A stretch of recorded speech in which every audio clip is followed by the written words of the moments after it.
Pokemon dream. From Bulbasaur to Charizard, strong and stunning and bright. Every battle's a star show, every match a pure delight. Electric sparks and fiery blaze, trainers shouting a cheer.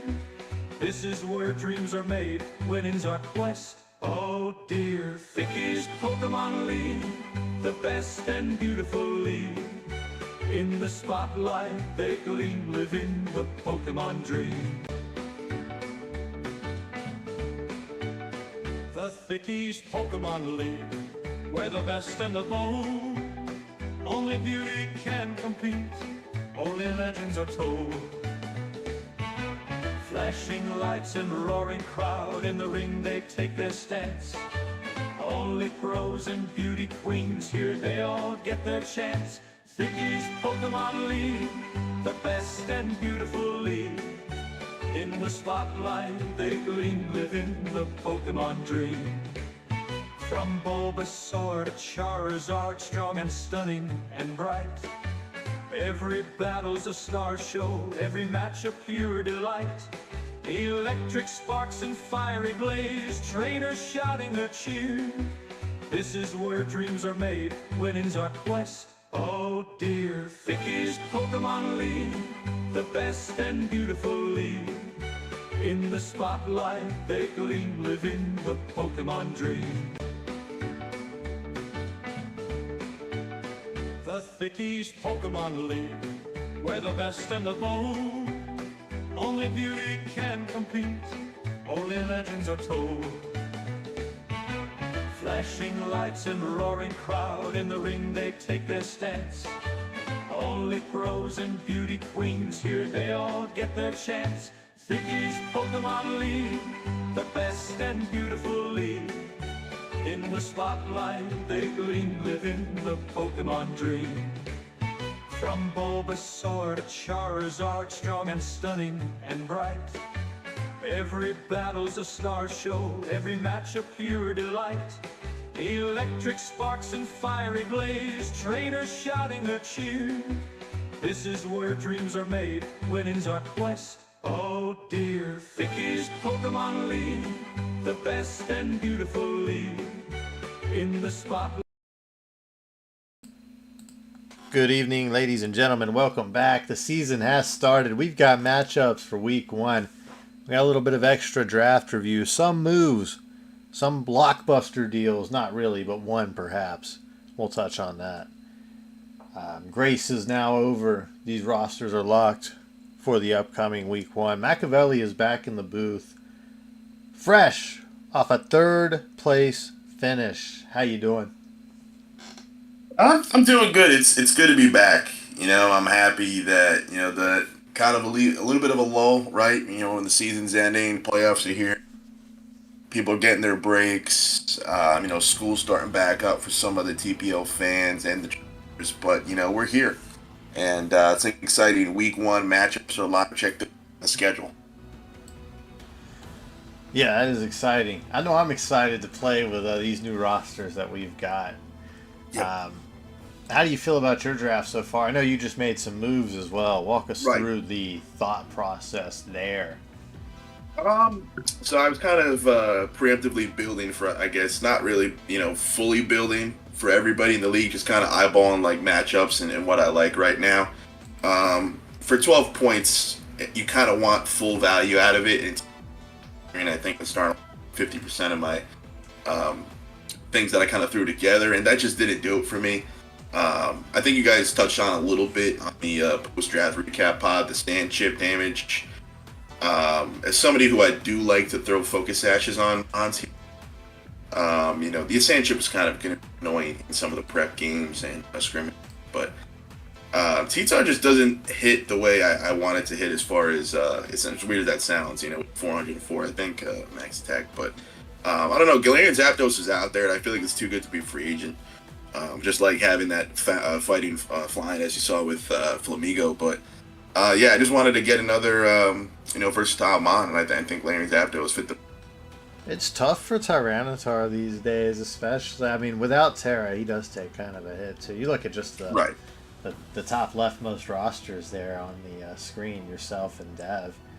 I mean, those top 6 are all smashing Gengar either with like a stab earthquake or super affecting fighting coverage. Right, even Gambit, Yeah, Slither it's Wing. tough. Latios, with the Aura Sphere now, just not fair. Right. Not a good environment for Tyranitar. And if you don't feel like the sand is really something you need, easy to see why you let it go. In a world where almost everything can run coverage for that. And just looking at the conference, you've got things like Wellspring, Blaziken, Garchomp, Great Tusk, Quaquaval, just all things, Zamazenta, Ursaluna, things that take advantage of Tyranitar, even. Right. Besides just Keldeo as well. I mean, Ogerpon could just click Cudgel.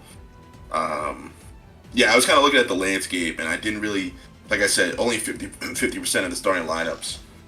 That just doesn't do enough for me for 12 points. I think Galarian Zapdos now is somebody you can slot in almost every week, right? And it's really coverage is something that I like.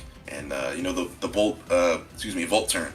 I know you use teams in the past where you can click U-turn, click Volt Switch, and just get the matchup one-on-one. We like playing and played that way in the past, and we're excited to bring it back. It's similar to how teams in the NBA will fish for certain matchups. Right, exactly. Exactly. Pivoting, getting yourself into those positions. Speaking of pivoting, no one really went the weather route this time around, especially with you dropping Tyranitar now. So that is some opportunity, especially with those 6 free agent moves and the abundance of trades to be made. That some people may pivot to, depending on how these teams perform early on. But it is kind of hard, though, after the Grays to go and pick up, a dedicated Sun team. You do have to eat a few of your moves, maybe 2, 3, sometimes 4 if you really want to get rid of it and make the points work. Rain, not so much. You can kind of pick up Pelipper, pick up a Guppy, and you can kind of call yourself a pseudo-Rain team. But if you really want to cater yourself to a Sun team, it takes a lot of moving parts. So not drafting it right away, and plus with the salary cap and the points, that's why getting all your moves in the Grays, pivoting, changing like MRF did. He made a plethora of moves. I think he made over 6 moves counting today, just in free agency plus the trade. We do count the Sandy Shocks from Ultra swap, which I think we'll touch on that later. But as far as maneuvering, a lot of the maneuvering does happen during the Grays periods. Some people burn their 6 moves quickly and then they're kind of left hanging. Like we've seen Kel in the past do it. I've done it. Dev's done it, moving 4 Mons in the first week. Not a good way to live in there. Yeah, interesting that you bring that up. We got in the chat, we got Frisian calling out Gyapdos being a very popular Mon in the TPO. It is a 2-time champion after all. Yep. I think it's just great to be able to fit onto any roster. You can run the same 4 moves, switch the item up, knock off, U-turn, close combat, Brave Bird. Sometimes you'll run like a bulk up or a Thunderous Kick is one of my favorite moves in the game. You can set up like a Brave Bird KO or something. Just a great Mon overall. Love the Stealth Rock neutrality and the immunity to all the other hazards. It's like essentially a Levitator. Really, really love the Gyapdos. We did have that move, the Sandy Shocks for the Moltres. Moltres is a nice piece into several threats into our conference. You look around, you see things like the Ogerpon Hearthflame, Rillaboom, Scizor, those sort of things in this conference. It's really nice. Yeah, really nice to have Moltres into those. But it's a Mon we've used before. It's a Mon we're not really thrilled to. And Sandy Shocks is one we've wanted to use in draft for a long time, but typically Judgy or somebody would take that chance away from us. Yeah, often shackled on rosters, if you will. Yeah, it happens. And speaking of these rosters, a lot of these rosters just seem so fleshed out. There's not a lot of dead weight on any roster. No. So speaking to the 110 point balance, and the way some Mons points are allotted, whether you agree or disagree, the economy of points, I think thus far a success. These rosters look very balanced, not quite as top heavy as in the past. Yeah, I definitely think the 110 was the sweet spot for the producer. He was hard at work in his office, locked in there late at nights, often eating lobster bisque from the soup kitchen down the road on 34th Street. I think 120 is a little bit high. It allows you to kind of throw 2 or 3 low pointers that don't see the field, and then you get to that big 6th man off the bench that not many rosters can sport. I mean, there's a few rosters that have 6 and 7 deep that, during a playoff series where you go 3 games, you call on that seventh guy that's really, really good. I mean, for example, last season versus you, Kingdra in the championship got the sweep right to the bench, Creamy off the bench. It's just stuff like that, with the 120 allowing you to be a little bit more flexible in the drafting and the free agency and the trades, etc. 110, I think, with the smaller pool, kind of gets that sweet spot of the right balance. And all these teams really are really good. It's probably the most balanced TPL season I've seen since we've been doing it. Yeah, really excited too. With the lack of terrestrialization, just a nice way to mix it up for a season. But it is a little less pressure in the builder, I think. And, you can rely on your more traditional thinking in terms of, checks and counters and whatnot, and how to sort of play defensively. You don't have to worry about some of these offensive threats, just busting through whatever it is. You're right. Valiant, I'm so glad it's gone. I'll definitely say that. Valiant and Pult, two of my biggest ops, I think, as far as the last couple seasons. Just Chiva in my conference, prepping for Pult was hell.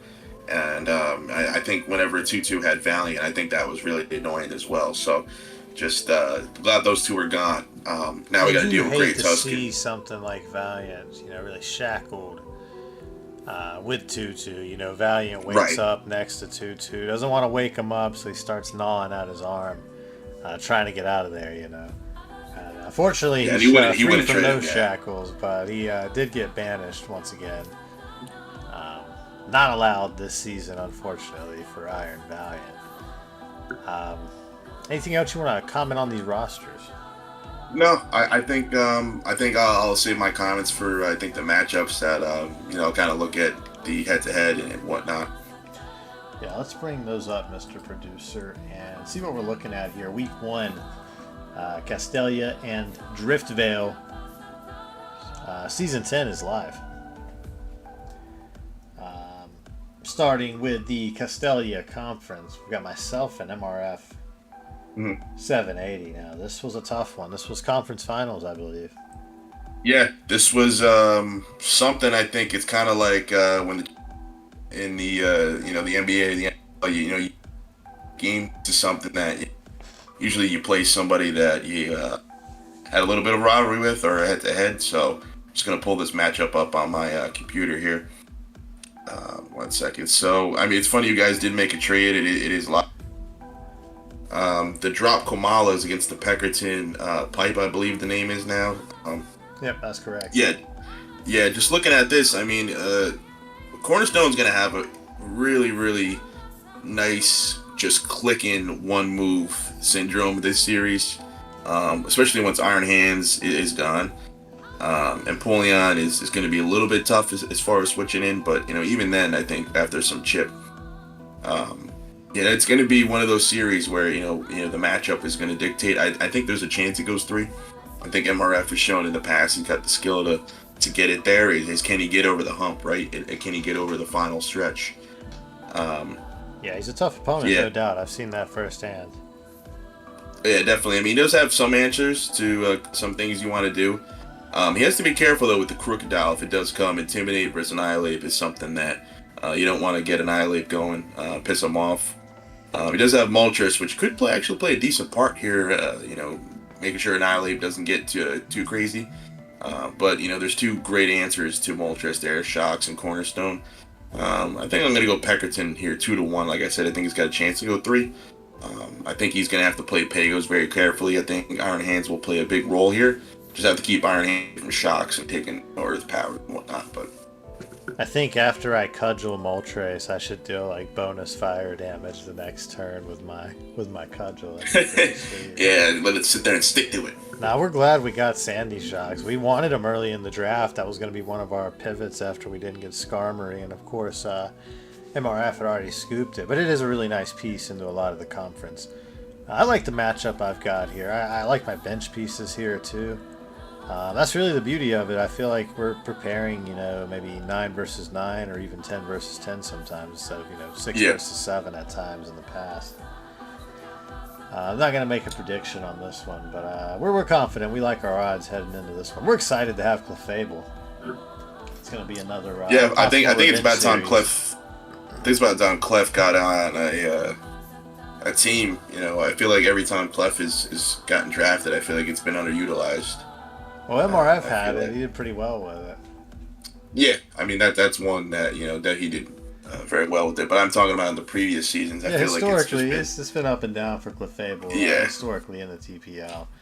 BDSP standout, Yep. transfer, or the transition to draft, and the change of format. I think not so kind to it initially, but it's picking up steam. MRF did use it quite well last season. Yep. Moving on now, that takes us to Lily Rose and Mr. Boy, the rookie, the late edition, vouched for by none other than MRF 780, the aforementioned. He's got an interesting draft for sure. Now, I think his board had many snipings, as they would Yeah, he say. gave me the board. I was running his draft. So Samurott got sniped. I think that was his round 2. Samurott went round 1 at limit.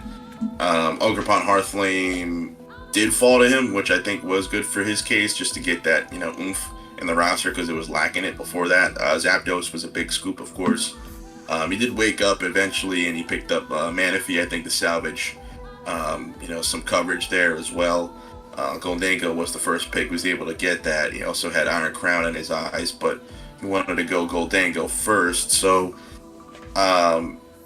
as far as this matchup goes, I did scrimmage Lily. Lily has a very, very good roster this season. Finally, Lily gets a little bit more speed. A little bit harder to prep, I think, when you have speed and depth as far as Lily's got. So, I don't know much about Mr. Boy. I don't think anyone does. It's tough to predict rookies, right? But as far as on paper, what I'm looking at, I think Lily's got the advantage here. I just think Mr. Boy's going to be overwhelmed.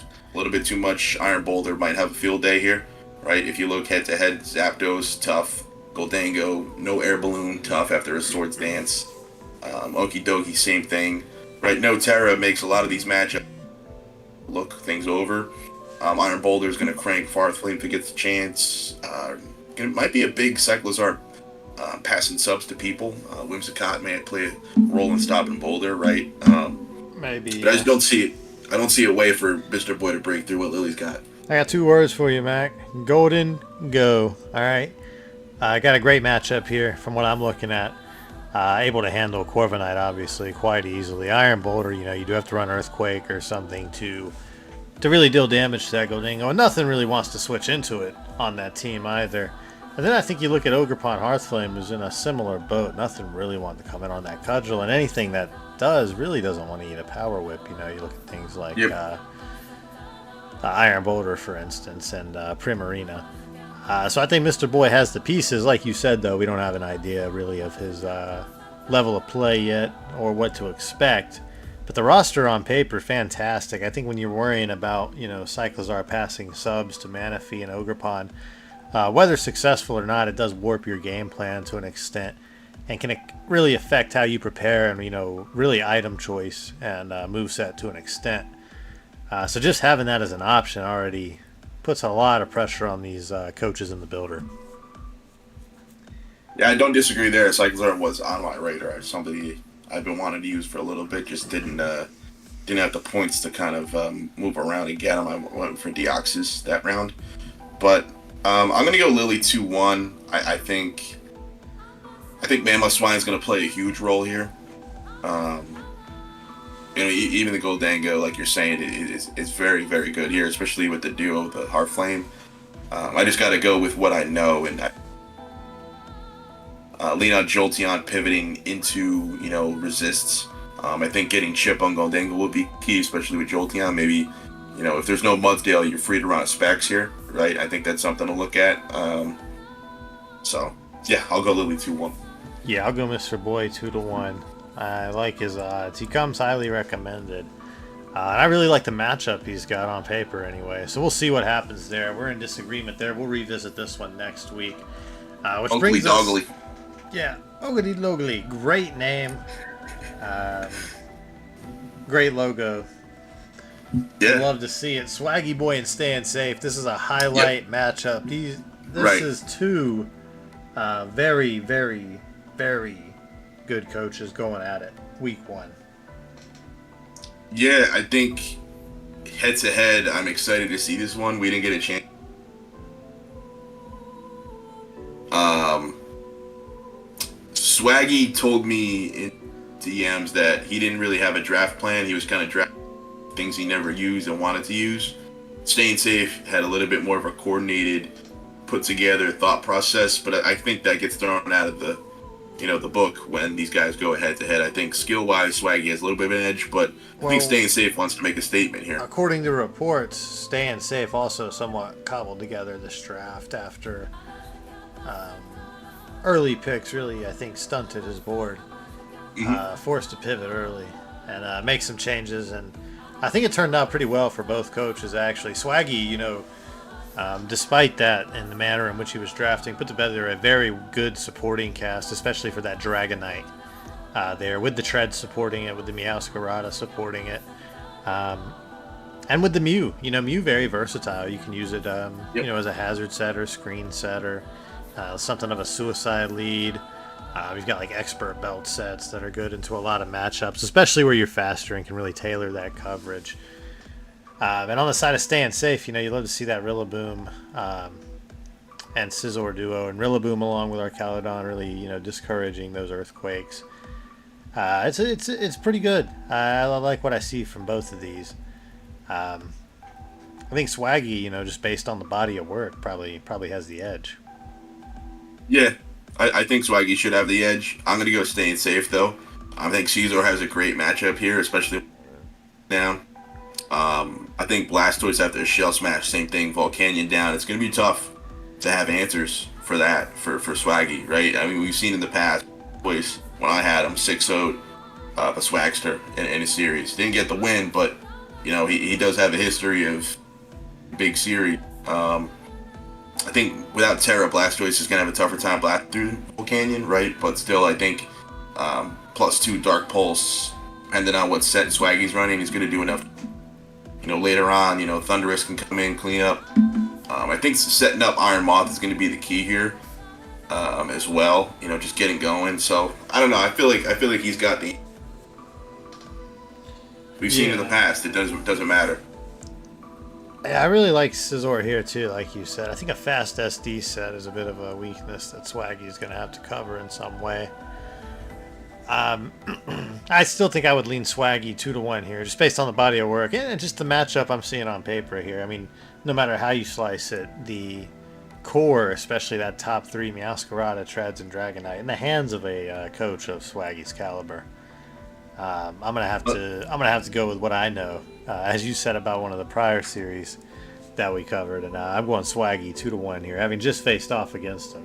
Actually, having just played both of these guys. I think unsung hero in this series for both sides. One, Staying Safe will be Umbreon. I think Umbreon will be fantastic here as an answer. Fantastic as an answer to me. Yeah. I think just spreading status, I think, is something that you have to watch out for. Yeah, Umbreon's make him eat a not Lum bad Berry early. Dragonite or Mew or any of them really, especially when you consider foul play as far as like trying to boost against an Umbreon team. Right, and then Pheasantipity on the other side, I think for Swaggy is something that you got to watch for here. I think as far as sponging attacks on Blastoise could be key. Keeping it away from Scizor will be even more key. But just spreading status on an Umbreon, as I just said. If Umbreon comes, you got to watch out for that. Even Uxie, somebody to watch for. Staying Safe preached about getting Uxie early. He did do that, filled out the bench, but those two guys, watch out for those two if they do. Well, look at Swaggy's team. He has a team with like a real plethora of immunities, so he's able to really punish like choice usage as far as like breaking through, and it's a pretty stalwart team, all things considered. But you look at Treads with the poison immunity. You've got multiple ground immunities, a fighting immunity. You've got the fairy type for the dragon immunity, the water immunity with Volcanion. I mean, that's just a lot, and it really discourages, people from just slapping like a Choice Specs on the Iron Moth or something and trying to blow holes. It's hard.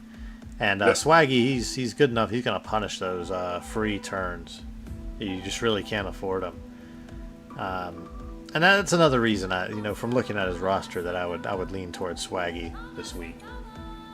I think the only choice guy I would bring if I was Staying Safe is maybe like a Choice Band Rillaboom, just click Woodhammer. every now and then, right? Just getting chip on stuff, even if Dragonite switches skill, Yeah, I go mean to it. Umbreon and cycle. It will do damage, but that is the thing. When you run Choice Band Rillaboom, you are inviting in Dragonite, and Exactly. sometimes one Dragon Dance is, all it's going to take, especially when you factor in like an Encore set or like a bulky Dragon Dance set or something like that. You just don't want to find yourself in that position. You can't give Dragonite free turns like that. No, no, it's a nightmare. So let's take a look now at Frisian and Limit. Frisian excited to get this one done. Yeah, you haven't seen much of Limit, and I think that really shows who's more locked in. The Florida Slowpokes bringing back their old logo with the Slowpoke lane with a mime thing. Frisian's motivated. I did play 3 times. Frisian looks good. I like Frisian's roster. I like Frisian's matchup here. I think taking out Ting-Lu will be priority number 1, as it always is, right? But somebody like Breloom, just getting that free spore off on somebody is going to be key. So maybe this Decidueye has to show in this to get that grass immunity to sleep. But even then, I think for his team, I played it last night. Like I said, it's got a lot of depth on it. I mean, top to bottom, everybody can come. It's one of those rosters where you have to prep for 1 through 10. But yeah, I like Frizz setting up the webs possibly. You got to watch out for Ting-Lu. Crown can't get going until Ting-Lu's gone. Maybe Lando, plays a role here. I think as far as Chip and Ting-Lu. But yeah, Breloom's going to be my unsung hero on Frizz's side. I got Frizz 2-0.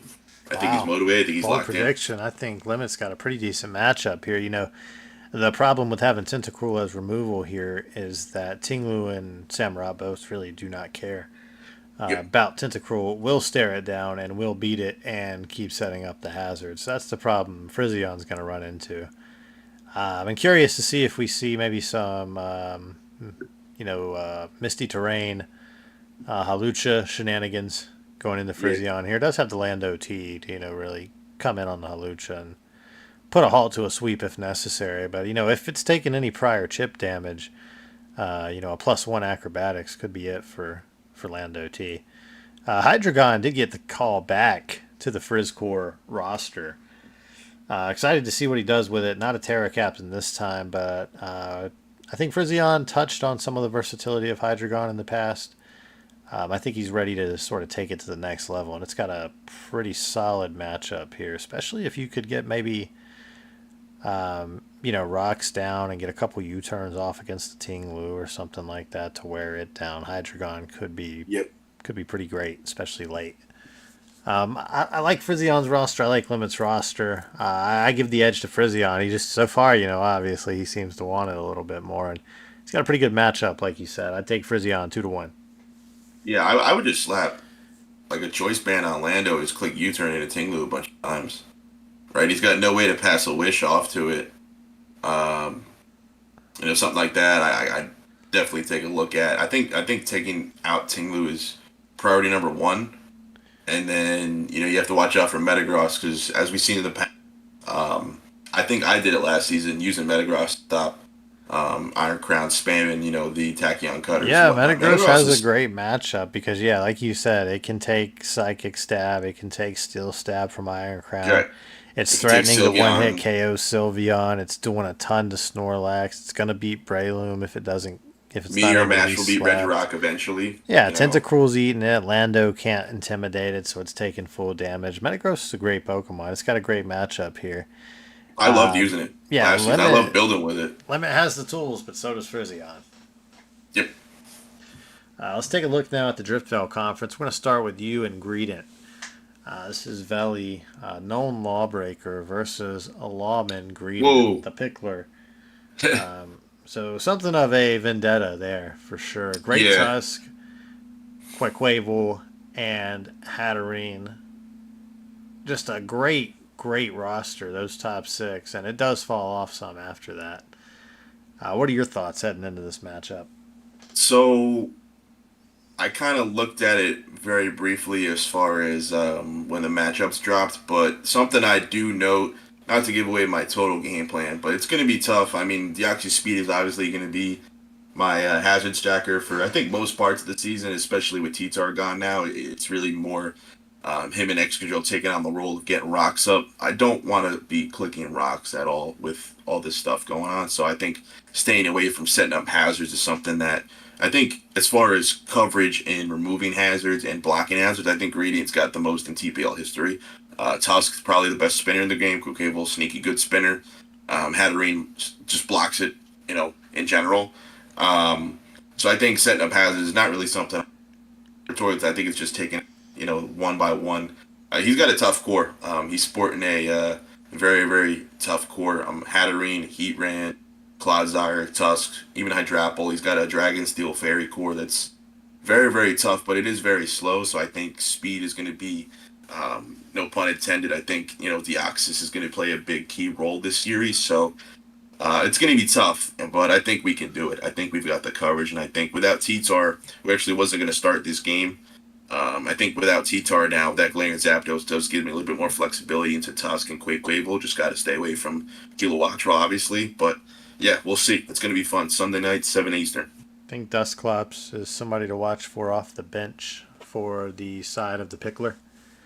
Able to really, run that Eviolite set and wall things that cannot hit it super effectively, such as Excadrill, such as Enamorus, such as Deoxys Speed, who can hit it super effectively, but generally don't want to, slot in something like Shadow Ball or Dark Pulse.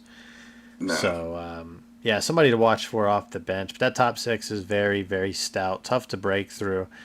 A bit on the slow side, though, unfortunately, and we'll see if that is, in fact, Radiant's downfall. I would lean toward giving the bronze medalist the nod here, 2-1. Appreciate that. Yeah. As far as the roster goes, I really like what Radiant's put together. I think you could probably afford to let go of like one or two of that top six, though, and maybe either look to speed it up a little or just try to cut down on like some of maybe the defensive redundancy among those top six. I would shop. I would definitely take a look at shopping Clodsire. I think with Great Tusk, you do have that ground type to really lean on. Somebody I would look at is maybe getting a little bit faster somewhere, just raw speed. You don't want to have to rely on Star Raptor to be your choice scarf. Kilowattrel does give you good speed, but if you look at the top, it's just those two, and they're kind of frail birds, right? I mean, like when I like building rosters, I don't want to have a fast that's just frail. I want to have a little bit of oomph, a little bit of bulk. I think hitting that, 115 is a sweet spot. Persian does hit it, but it's not really doing anything without Terra. So, it's something to look for. Yeah, everything in that starting lineup, is well below base 100 speed, especially as you get through to the Hatterene, Hydrapple, Clodsire portion of it. One thing that's not discussed often, but is true of those type of rosters, is that by virtue of being so slow, you are receiving more attacks, which is ultimately giving you more opportunities to be frozen, burned, etc. So yep. We see it happen with these slow mons all the time. Yeah, risking more criticals, that sort of thing. Something to watch out for as the season progresses. And with that, we'll take a look at Tommy Tutu versus Cyndaquil. Now, Cyndaquil did stun some people with the Azumarill pick, but the roster, I think, does have the potential to upset Thomas Edward Tutu. Yeah, I don't disagree there. I think Lamora setting the tone early. For Screamtail versus Wellspring, that's a good one-on-one. I think bulky Screamtail was really good here, especially Low Kicks, Blaziken. I mean, just to name a few. I mean, Screamtail should be chomping at the bit here. Tutu's been raving about Regia. He's been raving about Low Kicks. I'm not really sold on either of those, to be completely honest with you. He's kind of harping on people that are going to bring snow. I think relying on somebody else to bring a weather is really that. I mean, snow's not really a weather, to be completely honest with you. I think it's classified in the rain and sun. I think it's kind of fallen under that pseudo weather. 5 turns doesn't really have any abusers. With that being said, Skeledirge, excellent Blaziken one-on-one. Even Latias, right? I mean, doesn't want to click a lot of moves for Screamtail sitting in the back there. Glora setting up hazards will be key here. maybe even a Scarf Lamora to catch Wellspring off balance there without the Terra. But I'm going to lean Cyndaquil here. I think Cyndaquil's due. It's got a good logo, new uniforms, scrappy new coach. He's He's got ready the to roll. pieces. You look at that roster, and you see a Mungus waiting for that Ogerpon. You see a Skeledirge waiting to stop that Blaziken. You see a Screamtail towering over that Latias. And I just like what Cyndaquil has put together. I don't think Thomas Tutu is going to have a good answer for it. Because Skeledirge also has the quad resistance to low kicks as bug attacks. Right. Can stop Comfy. Yeah, I mean that the team Tommy Tutu's put together. I don't think he can overwhelm Cyndaquil in the way he maybe has in the past. And I think he's going to go down 0-1 to open the season. I got Cyndaquil here 2-0. Yeah, I'm going to go Cyndaquil 2-0. That's going to bring us now to another highlight match, Dev and DP. Wow. Good TV. Yeah, another one of those you're just really looking at the bit, looking at, as far as... The what now? Licking at the bit. That's what we say in New York. Huh. DP, another guy, new logo. Forgot Plus wasn't happy with the logo creator. I think all these logos look great. Especially DP. I think he's got one of the better ones in the TPL. With that being said, I'm going to go DP here. I think he's got an answer to King Gambit. I think he's got an answer to Latios. Galarian Slowking, I think, is somebody that you can kind of throw at. Does have to be really, really careful, though, with Greninja. Greninja, after a Battle Bond boost, can probably clean DP's clock, if I'm looking up top to bottom there. I'm not mistaken. Yeah, I mean, you have to have Klefki come in and use a Prankster T-Wave to stop it, right? But Sceptile is somebody to watch for. Can't use Prankster T-Wave on the Dark-type Greninja. Yeah, I forgot about that, yeah. Sceptile passing subs here could be tantalizing. I think getting Swampert out of the way, like if you bring Sceptile in on Swampert is going to be really, really bulky. Just in front of a Sceptile, just risking that KO, and Sceptile can click a sub, pass it off to, Gliscor, maybe set up some sword dances. Yeah, let's be honest for a moment. We're not seeing Sceptile this series. Hey, you never know. You never know, right? Yeah, I mean, Gliscor after a swords dance. Gliscor after the swords dance is scary here. I mean, look at the top to bottom. I mean, Zamazenta can't even beat it. It's got a roar. True. Yeah, something to think about. I think both coaches have ways to win the series and capitalize. I'll be honest, I've seen DP use things like Mandibuzz in the past, and I think I prefer when he has more of a... his teams have maybe more of an offensive slant to them.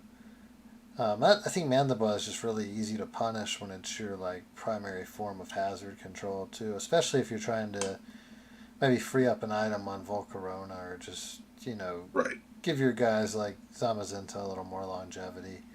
It's just hard to rely on that defog, especially in the Gliscor, who will just beat Mandibuzz one-on-one. And that Toxic is something to watch out for because Klefki can take it and Slowking can take it, and they're both getting smashed by Earthquake. Right. So, with all that in mind, I think I got Dev 2-1 here. I think DP is going to have to lock in, and I'm not sure that Dev is going to allow that to happen. Yeah, I mean, the more I'm looking at on paper, Dev does have the advantage. Even Volk right after dance doesn't beat Slowking. So, man, do I change my pick? I think I changed my pick. I think I go Dev 2-1. Yeah, liking what you're seeing there. Yeah, I think we're in agreement there. That team is that's pretty tough. And just having Klefki and having Mandibuzz and having Galarian Slowking, and you're still not all that comfortable into Latios, who will blow up the Slowking with Psyshock potentially. And Klefki doesn't want to take repeated Thunderbolts. Neither does Mandibuzz or Ice Beam or whatever your coverage move of choice is for the Mandibuzz.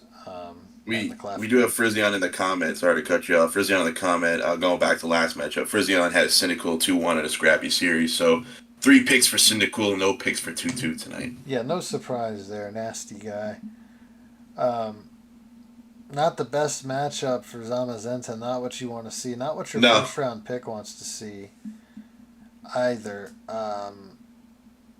You're facing down a Gliscor and a Slowking, and Overbearing potentially a Slowking. Slitherwing. You know, it's tough. Latios as Yeah. well. All of them with the option to Cobra Berry. All with proper investment. Don't even necessarily need a resistance berry. Haxorus Um, without it can't beat Gliscor initially. I think it needs a couple of Dragon Dances to really, you know, yeah, one Swords Dance can really, really start to put the pressure on Gliscor, though. Something to keep in right. mind there. But yeah, Dragon Dance would be devastating. But we do have the Slitherwing in the back. First impression, possibly. Able to check that. There's also the possibility of some chilly reception into Alolan Sandslash action. And there's also a Glaceon who could potentially take advantage of that, turn the tables. Something to keep an eye on, although unlikely it will come to that. Yeah, I don't think we're So gonna see a lot of finally, Glaceon. we come to Herondai, and we come to Lil Luxio, another sophomore here, Yeah. reunited with the Garchomp. I like what he's done with the top 6 there, and the bench I think interesting too. I think Abomasnow, often forgotten, does have the ability to set that Aurora Veil. hmm Yeah, I think for 6 points, Bombstow does get the job done. Even without lower teams, I think that's something you really, can I get this Veil up versus lower teams? I mean, somebody like Gradient would be a perfect team, I think, to get the Veil up. With Clodsire and Hydrapple, I think that's something to look at. Even Hatterene. Don't know if you want to bring it here just because it does get U-turn pumped by Ogerpon. Then you can go out to Entei to resist. I think there's ways to work around it for Herendai. Fortress as well as somebody Abomasnow does not want to see. Even a Lowland Muck. I believe him home. Maybe look to bring Morgrem and set up like a Swords Dance, Garchomp. A little bit of a hyper offense lean that way. I think the Pekkarunt is going to be interesting here to shut down things like Entei, Air Balloon, Peck versus Ursaluna, some way you want to go. Just kind of dodge that Earthquake, obviously, and then you're immune to facades. Something to look out for there. Excellent answer to Ogerpon, as I've said before. Pon kind of tough without Terra. I said that pre-draft. It's going to be interesting to see how people use it. I'm going to go Luxio here, 2-1. I think from what I've seen previously, I like the tech Luxio's shown. I think he had a tough season, I think, as far as 1v1 games. Showed some skill in the past. Arendai, excellent roster. I just think he's got a tough uphill battle here with, the things that Luxio sports on his roster. Possibly, but I'll tell you one thing. That Ursaluna is licking his lips looking at that roster of Lil Luxio. There's not a lot that can threaten it there. Really like what Herondai's done with the roster compared to those in the past. I think Keldeo does have the ability to put a lot of pressure out here. You get the guesses right with the specs set, you'll get a pretty big payoff there. Bad matchup for Entei, unfortunately. Last thing you want to see is Melodic. Last thing you want to do is activate that Marvel Scale for free. It just makes it harder. Necrozma's been so underutilized in the past, and it actually has a surprisingly good matchup here. Excited to see what set he decides to bring week 1. But yeah, no, he's excited to experiment with some of the stuff too. It looks a lot better than seasons past. Lil Luxio, I think, did make Garchomp look pretty solid, if nothing else, last season. Can he get more out of it this time around? Looking at the matchup on paper, one Swords Dance could be all it takes, and it's not impossible to find that turn versus some of what Herondai's got going on. So that's going to be a constant back and forth there. I think I lean Herondai 2-1. I think it's going to be close. But I think Herondai has put together one of his best drafts, and I think he's hungry this season. Yeah, I just want to check something real quick on Tauros. I think Tauros is going to be somebody that does play a big role here. Does he get Raging? Oh, yeah, he does. Yeah, okay. For some reason, I didn't know if he got Raging. That would have made sense. Oh, yeah, base Tauros does get the Raging Bull. If it comes down to it, can use that. Yeah, Raging Bull into the Veil or the Morgram, I think, is going to be a deterrent to bring both of those, even though you kind of maybe want to link about wait for Luna nuts, call it off the bench. But like I said before, Entei is free switching Obama Snow majority of the time, barring like an Earthquake. LDO spec set looks excellent here, even into Milotic. Just a Juin chip and then going into Ogerpon. Yeah, I don't know. I'm still going to go Luxio though. 2-1. Yeah, so we've got quite a bit of disagreement on these matchups this week. This will be good to revisit next week. Anything else you'd like to touch on before we call it a night? No, I think excited to get Trade Talks back in there. And I do want to thank our sponsor, Papa Pickle. We do have the Mikey Papa Pickle in stores. Once again, this broadcast is brought to you by Mattress Firm. Better mattresses, better people, Mattress Firm.